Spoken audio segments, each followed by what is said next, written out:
Hello बच्चों, चलिए इस प्रश्न को देखते हैं। दर्शाइए कि एक समांतर पट्टिका संधारित्र की प्रत्येक पट्टिका पर बल का परिमाण 1/2 क्यू गुणा ई है, जहां क्यू संधारित्र पर आवेश है और ई जो है वो पट्टिकाओं के बीच विद्युत क्षेत्र का परिमाण है। घटक 1/2 के मूल को समझाइए। तो चलिए बच्चों, हम सर्वप्रथम इस प्रश्न की मुख्य अवधारणा पर चर्चा करते हैं। और बच्चों, हमारे पास उसके लिए हम यहाँ पर क्या लिख रहे हैं? मुख्य अवधारणा। तो क्या लिखा बच्चों? यहाँ पर लिखा मुख्य अवधारणा। और हमसे किसकी बात करी है बच्चों? उन्होंने समांतर पट्टिका संधारित्र की बात करी है। तो बच्चों, एक ऐसा संधारित्र जिसकी दोनों पट्टिकाओं के बीच की दूरी क्या हो? अल्प हो। तो ये हमने एक संधारित्र बनाया है जिसकी दोनों पट्टिकाओं के बीच की दूरी क्या है बच्चों? अल्प दूरी है, तथा दोनों पट्टिकाएं क्या हो? समान आकार की हो। तो दूरी तो हो गई अल्प और आकार कैसा हो गया बच्चों? समान। ऐसा संधारित्र क्या कहलाता है बच्चों? समांतर पट्टिका संधारित्र कहलाता है। अब माना इस संधारित्र की धारिता बच्चों क्या है? सी है।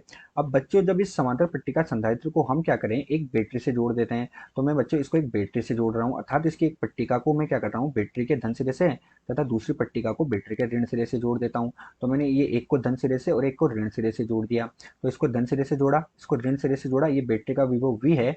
जब मैं इसको बैटरी से जोड़ता हूँ तो बैटरी से जोड़ने पर क्या होता है बच्चों? इसमें आवेश का प्रवाह होगा। तो इसकी एक पट्टिका पर तो बच्चों धनात्मक आवेश होगा और इसकी दूसरी पट्टिका पर क्या होगा बच्चों? ऋणात्मक आवेश होगा। तो ये क्या हुआ बच्चों? हमारे पास समांतर पट्ट संधारित्र हुआ। अब जब बच्चों इस पर आवेश प्रवाहित होगा तो इसमें कुछ न कुछ ऊर्जा आवश्यक रूप से संचित होगी।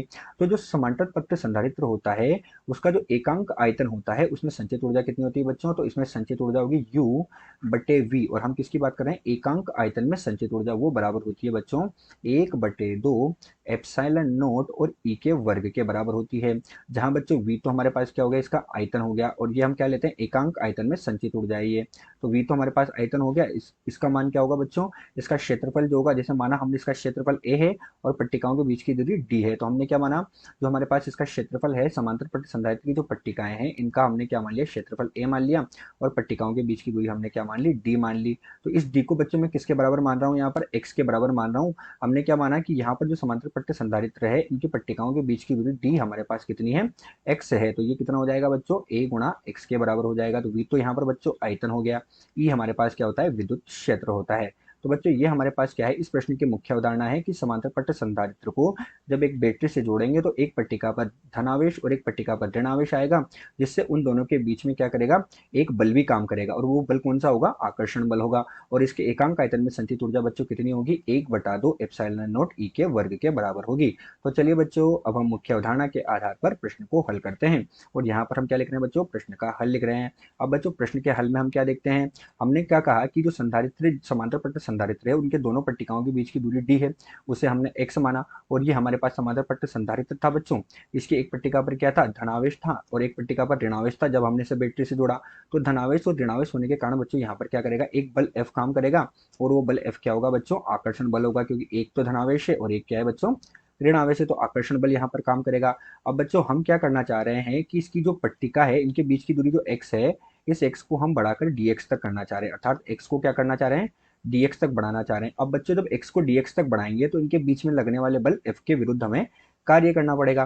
तो इनके विरुद्ध किया गया कार्य बच्चों हमारे पास क्या होगा? इनके विरुद्ध पट्टिका को x से dx तक करने में किया गया कार्य dw बराबर F गुणा कितना हो जाएगा बच्चों? dx हो जाएगा। तो ये किया गया कार्य हमारे पास हो जाएगा। और हमने क्या कहा? उसमें संचित ऊर्जा का मान हमने लिख लिया है। तो संचित ऊर्जा कितनी थी बच्चों हमारे पास? U/V था। तो 1/2 एप्सिलॉन नोट ई का वर्ग, और v को हम बच्चों इधर लाएंगे तो किसके बराबर हो जाएगा? a गुणा x के बराबर हो जाएगा। तो ये क्या हो गया हमारे पास? संधारित्र में संचित ऊर्जा।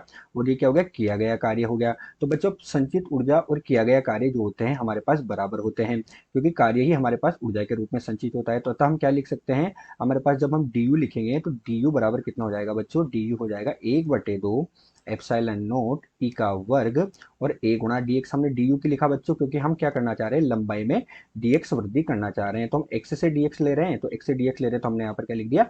dx लिख दिया। तो ये du हो गया बच्चों। अब du हमारे पास किसके बराबर होगा बच्चों? dw के बराबर, क्योंकि किया गया कार्य ही क्या होता है बच्चों? ऊर्जा के रूप में संचित हो जाता है। तो du और dw बराबर हो जाएंगे। और बच्चों, हमने लिखा कि हमारे पास ये किसके बराबर है? dw f गुणा dx के बराबर है। तो यहाँ पर हमारे पास कितना हो जाएगा बच्चों? f गुणा dx हो जाएगा। अब ये f गुणा dx बच्चों किसके बराबर हुआ, 1/2 एप्सिलॉन नोट e का वर्ग और a गुणा dx के बराबर। अब बच्चों क्या होगा, दोनों तरफ से dx से dx कट जाएगा। जब हमारे पास dx से dx कटेगा तो क्या बचेगा, f बराबर 1/2 हमारे पास बचा एप्सिलॉन नोट e और a। एक तो क्या बचा बच्चों, एप्सिलॉन नोट e गुणा a, और एक e को हमने इस तरह से लिख दिया, तो ये क्या हो गया, एप्सिलॉन नोट e का वर्ग और a बच गया। तो ये हमारे पास f का मान बचेगा बच्चों। अब हम जानते हैं बच्चों, हमारे पास जो विद्युत क्षेत्र E होता है वो किसके बराबर होता है, सिग्मा बटे एप्सिलॉन नोट के, जहां सिग्मा क्या होता है बच्चों, पृष्ठ आवेश घनत्व होता है। सिग्मा क्या है, पृष्ठ आवेश घनत्व। सिग्मा क्या है बच्चों हमारे पास, सिग्मा जो होता है पृष्ठ आवेश घनत्व होता है। और पृष्ठ आवेश घनत्व का मान क्या होता है बच्चों, ये होता है आवेश बटे क्षेत्रफल के बराबर, अर्थात Q बटे A के बराबर होता है। तो ये Q बटे A के बराबर होता है। तो यहाँ से हम इसका मान रखेंगे, और यहाँ पर आवेश कितना है बच्चों हमारे पास, Q बटे A ही है। तो E का मान कितना हो जाएगा बच्चों, Q बटे ए और एप्सिलॉन नोट के बराबर हो जाएगा। अर्थात हमारे पास क्यू का मान क्या हुआ बच्चों, ई गुणा ए गुणा एप्सिलॉन नोट के बराबर हो गया। ये हमारे पास हो गया बच्चों। तो यहाँ से हम इसका मान किस में रखेंगे, एफ में रखेंगे। तो जब बच्चों में इसका मान एफ में रख रहा हूँ, तो ये हमारे पास क्या बचा, 1/2, और ये क्या बचेगा, क्यू हो जाएगा, और ये क्या हो जाएगा, ई हो जाएगा। अर्थात हमारे पास क्या हो जाएगा, जो इसमें बल का मान आएगा वो कितना आएगा, एफ बराबर 1/2 क्यू गुणा ई के बराबर आएगा। यही हमसे प्रश्न में सिद्ध करने को कहा गया है। तो बच्चों ये हमने सिद्ध कर लिया है कि f बराबर 1/2 गुणा क्यू ई होगा। अब हमसे क्या कहा गया प्रश्न में कि 1/2 का मूल भी बताइए बच्चों। तो 1/2 का मूल क्या होगा बच्चों, यहाँ पर हम क्या देख रहे हैं कि हमारे पास 1/2 आ रहा है इसके बल के सूत्र में। तो हमारे पास 1/2 का मूल यह है कि इसके अंदर जो समांतर पट्टित संधारित्र की प्लेट है, तो उस प्लेट के बाहर विद्युत क्षेत्र और अंदर विद्युत क्षेत्र क्या होगा। तो बच्चों प्लेट के बाहर जो विद्युत क्षेत्र होगा वो तो शून्य हो जाएगा। कितना होगा बच्चों, प्लेट के बाहर विद्युत क्षेत्र क्या होगा, शून्य होगा। लेकिन प्लेट के अंदर जो विद्युत क्षेत्र होगा वो कितना हो जाएगा बच्चों, तो प्लेट के बाहर तो शून्य हो गया, और प्लेट के अंदर विद्युत क्षेत्र बच्चों हमारे पास कितना हो जाएगा, एक प्लेट के कारण विद्युत क्षेत्र कितना होगा, E/2 होगा।